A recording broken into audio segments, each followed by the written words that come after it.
Hi folks, hope you're all keeping well. This is my reaction to the first test. South Africa A against the Lions. Final score, South Africa A 17, the Lions 13. I'm just going to call South Africa A the box throughout this video because they were basically that. Obviously they did, without Siya Kolisi, without Henri Pollard and one or two others. But overall it was basically the South African team that is going to be playing in the test series in over a week's time.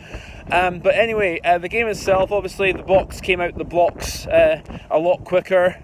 They went into a 17-3 lead at half-time. That second try from Cheslin Kolbe was absolutely mind-blowing. A great run from him to put through but also a disappointing kick from Elliot Daly. Just basically kicked it down Kolbe's throat, and Kolbe, if you give him an inch, he can take a country mile, and he just basically dazzled his way through the Lions' defence with great footwork, great ability.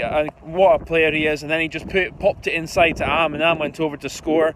I think then just before half-time, the biggest disappointment for the Lions from this game will be that they didn't capitalise on having a two-man advantage towards the end of the first half, when it was basically a third. South Africa had two players sent to the sin bin in De Klerk and Van Staden, then Lions had a two-man advantage. They didn't capitalise on it. They got sucked into a pick-and-go game, failed to score a try, and the half ended 17-3. But I think the Lions can also take a lot of encouragement for how they played in the second half. They got the try from Wyn Jones, and then Owen Farrell kicked another penalty, and it was a very physical game. And I think also they got a bit unlucky with that Reece Samet try being disallowed. But also I have to say, in the build-up to that, Chris Harris was taken out. It did look like it was a no-arms tackle on him as he flicked the ball out wide, and it wasn't picked up by the officials. But anyway, that's the way it goes. So I think overall, the Lions can be pleased with that second half performance. Disappointed that they didn't take advantage of the two-man advantage they had. And I think standard performances. I think Maro Itoje played very well up front.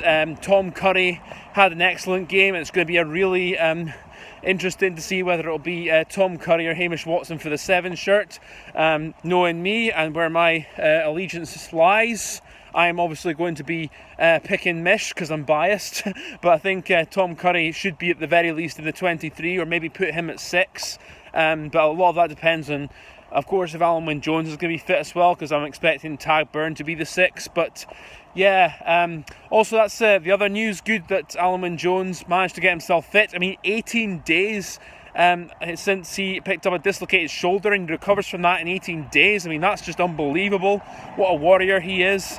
So I think it's going to be good for the Lions to have him back in time for the test series. I think Conor Murray showed today, he didn't have his best game. He showed his abilities as a captain. He's maybe not there as a captain yet. And I think that's where they need Alun Wyn Jones back. And I think Conor Murray will play a lot better with somebody else as the captain. That's just my thoughts there. So it's a lot of interesting calls. Obviously, I've mentioned a couple of forwards that stood out. The backs, I thought Chris Harris played very well. I thought Elliot Daly, apart from that loose kick, did well after he came on for Liam Williams. So it's going to be interesting to see who makes the test side. I am going to be putting out what I think my test team will be, but I'm waiting until after the Stormers game at the weekend, and then I'll make my choice there. Obviously, whether it matches Gatland is unlikely, but we're all going to have our opinions there, aren't we?